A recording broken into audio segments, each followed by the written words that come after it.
Hello, everyone. We're going to start our program. I hope everyone had the chance to get your food and find your seats. Good afternoon.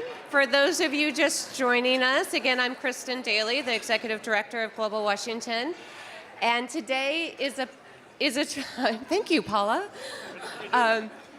This conference is a way for Global Washington to celebrate our 10-year anniversary. And one of the ways we're doing that is I'm going to interview Bill Clapp, who's the founder and inspiration behind this whole organization. Many of you know Bill already. He hasn't just had an impact on Global Washington. He's actually inspired many different nonprofits, started many different nonprofits and initiatives. He's currently the president of the Seattle International Foundation. But today we're going to talk a little bit more about Global Washington. So Bill. Yes, my dear. You said you'd get me a beer. Oh, I did? No, it said water. Yeah, sorry. So I've known you for a long time from previous organizations. Right. And when I first met you, you said, I've got this idea. We're going to get everyone in Seattle to be in Westlake Park about global poverty. And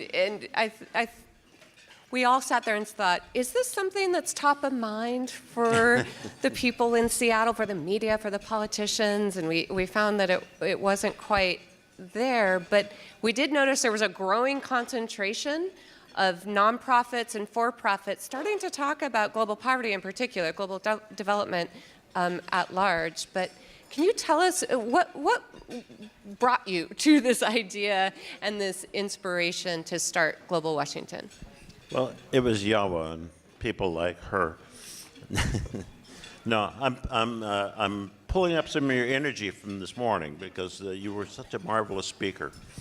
I don't know. You know, Paula reminded me last night that I was at a World Affairs Council dinner, and where they were nice enough to honor me for something. You know, back in those days, there weren't many people around to honor for international. And so I think I dropped the idea that there was something special about our community, something special about Seattle.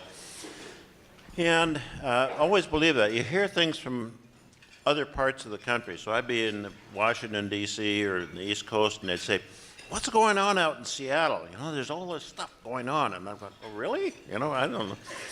There was a few of us. There was Roy Prosterman and myself and the Path people, and there were a lot of small organizations who hardly knew each other. And so we began to think, well, there's got to be something we can do with this, but we've got to figure out what this is.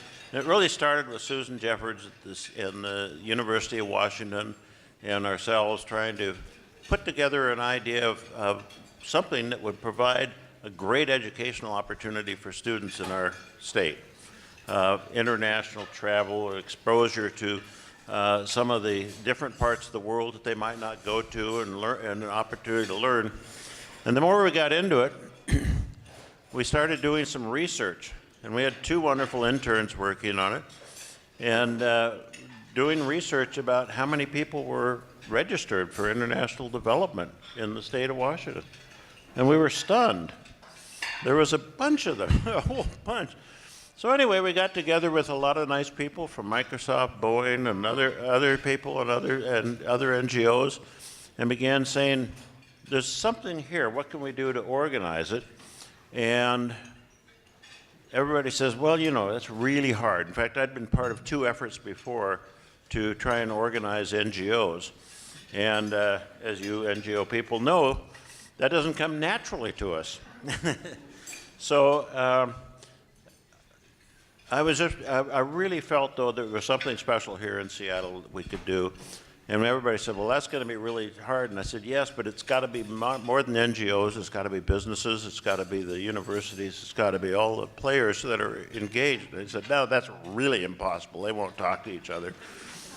Anyway, that's how it came about. We just started working on it, pulling people together, and started an organization, decided to make it an association because that just seemed like the most friendly and organized way to go, and started up. And it's been, I look out, holy cow, wow. That's all I can say. That's great. Thanks, Bill. So, as I mentioned, you've been in this community working on global poverty, global development issues for a long time.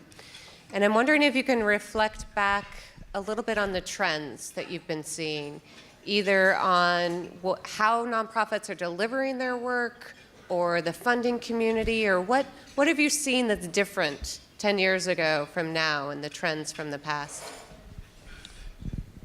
I'd go back maybe more than 10 years ago, but to me, because we started in microcredit, which was sort of at that point not widely practiced, not widely known, and the thing that amazed me was that microcredit was really interesting because it gave us an entirely different view of people in poverty. We saw them as an asset. We saw them as capable, strong people who just weren't given access to the opportunities to make something of their life for all sorts of reasons which all of you in this room understand. But I think it changed, to me, it was a great vehicle for transforming our view of the capacity of the poor to make a huge difference in this world if we could just figure out how to bring them access. So that's one of the areas that I've seen change, that I think we have an entirely different understanding of the clientele that we're trying to reach. I think the other is the professionalization of the work that we do. I think that the talent that has been drawn into international development, just exemplified by all of the people here in this room, is really extraordinary.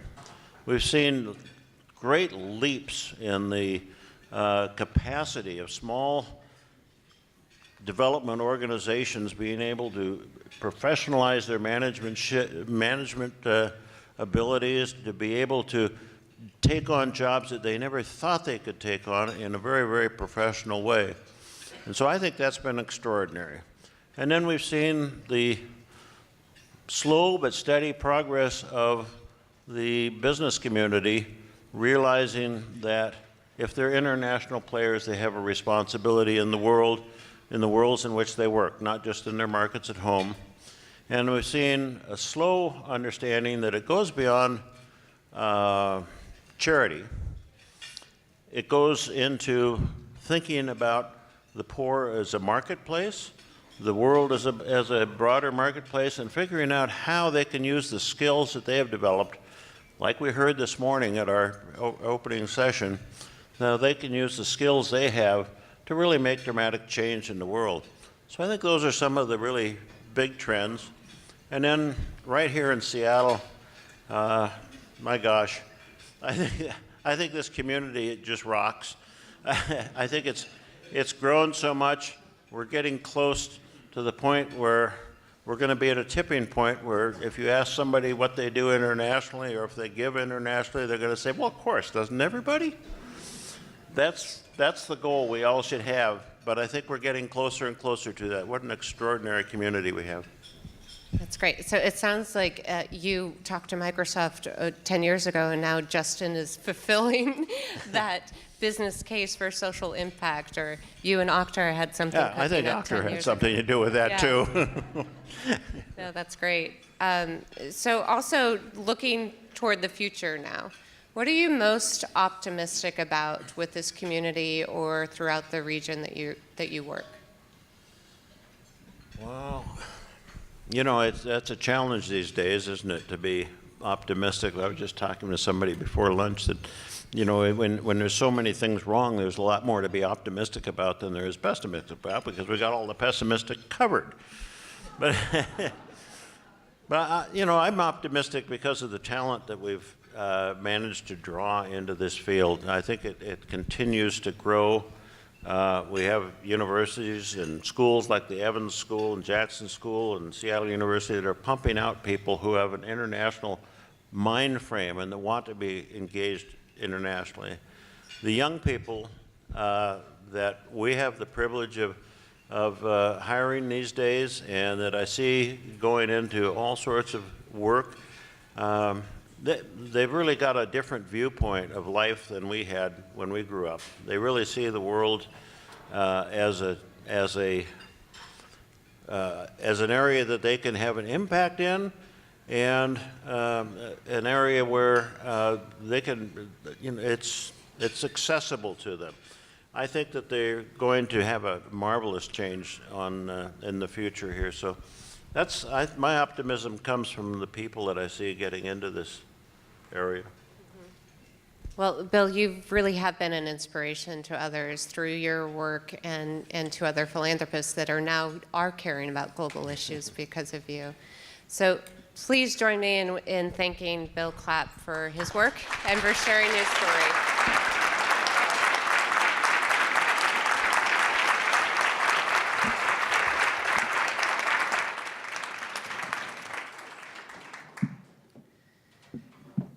So Bill mentioned a few people, Susan Jeffords and others that were instrumental in starting Global Washington, and I just wanted to recognize a few others. Many of you know Bukta Gezar, who was the first executive director, and she couldn't make it here today. She's going to try to stop by later on, but she was really the heart and soul of this organization as it started, and she's such a great community builder that really brought everyone into the room and put a place at the table for every voice. So I owe a debt of gratitude to Bukta for what she started, and hopefully I can continue the momentum that she started as well. Other people I want to call out that couldn't make it but that were instrumental as well. Susan Jeffords from UW, as you mentioned, Sarah Curran, who was there, Jennifer Martin, Bob Watt, Bill Center, Bill Stafford, Kentaro Tonyoma, and Carol Welch, and two people who are here today, Catherine Barr, who I think was the research intern that Bill was referring to that really started things before there was a Global Washington, and Lisa Cohen, who was one of the first board members and really started the Washington Global Health Alliance alongside Global Washington, which is a great partnership still today. So thank you all for being here as well.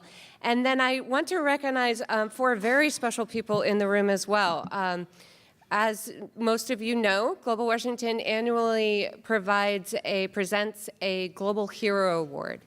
And we are honored to have four of the previous Global Heroes with us here in the room. So if you could all just give a big wave and we'll recognize you. We have Bill Newcomb here. Thank you. Thank you. Roy Prosterman.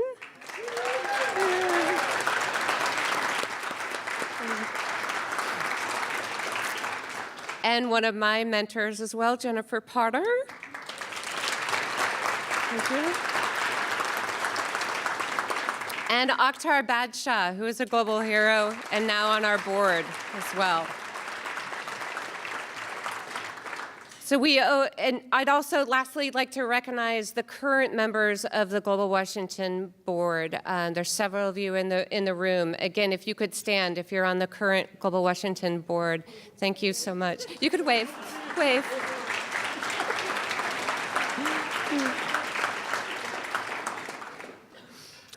Thank you all. Oh, and one other person that I missed too, if he's here, I haven't seen him, Jeff Keenan, who also did a lot of research around. If you're here, give us a wave.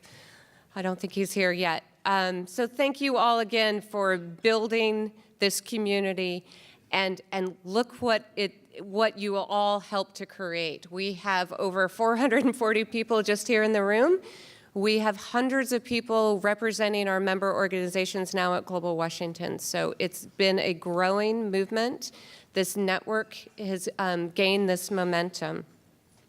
As I've mentioned this morning, I've heard lots of great stories about what Global Washington means to you.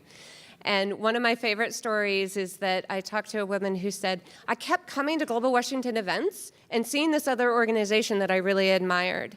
And we started a fantastic working relationship and started going to Global Washington events just to see each other and then start working on a partnership that they formed in Nepal and actually implementing their project. And she said, yeah, we kind of call ourselves Global Washington BFFs.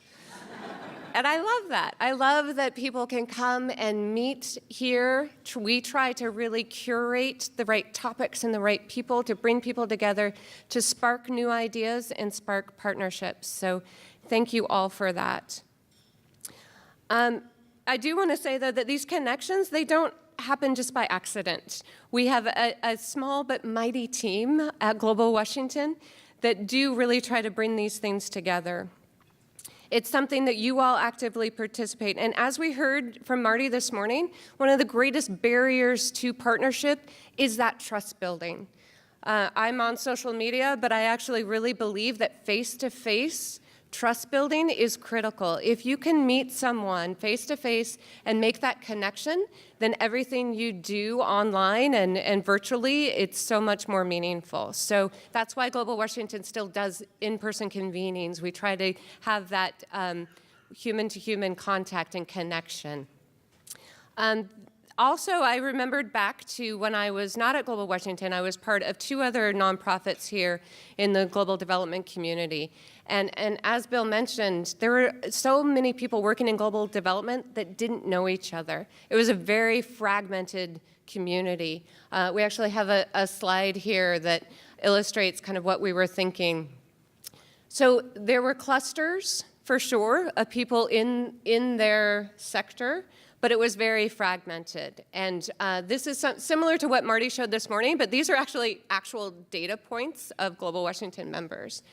And then we saw over the past 10 years that Global Washington was really drawing these connections. So we actually did some network mapping to show you what it's like now because of all these events and what we've been doing at Global Washington and from what you do. So if we can show the next slide. If you can see, there are lines. If you go back to the other one, these are actual connections that we have heard you all have made that are both within those clusters and outside. One of the things Global Washington wants to do is break down these silos and find those networks that we can really move from a learning network to an impact network. So as I mentioned this morning, we are launching our Sustainable Development Goals Initiative, our goal makers. So the next slide shows again the 10 key issue areas we're going to be focused on. And again, we did this intentionally to say these are the issues we care about. Yes, they map to the Sustainable Development Goals, but these are the ones we're going to put front and center. And we are going to be looking at the indicators within the Sustainable Development Goals to draw those multi-sector, cross-cutting issues together. So I'm thrilled that you all can be part of that and part of the launch today.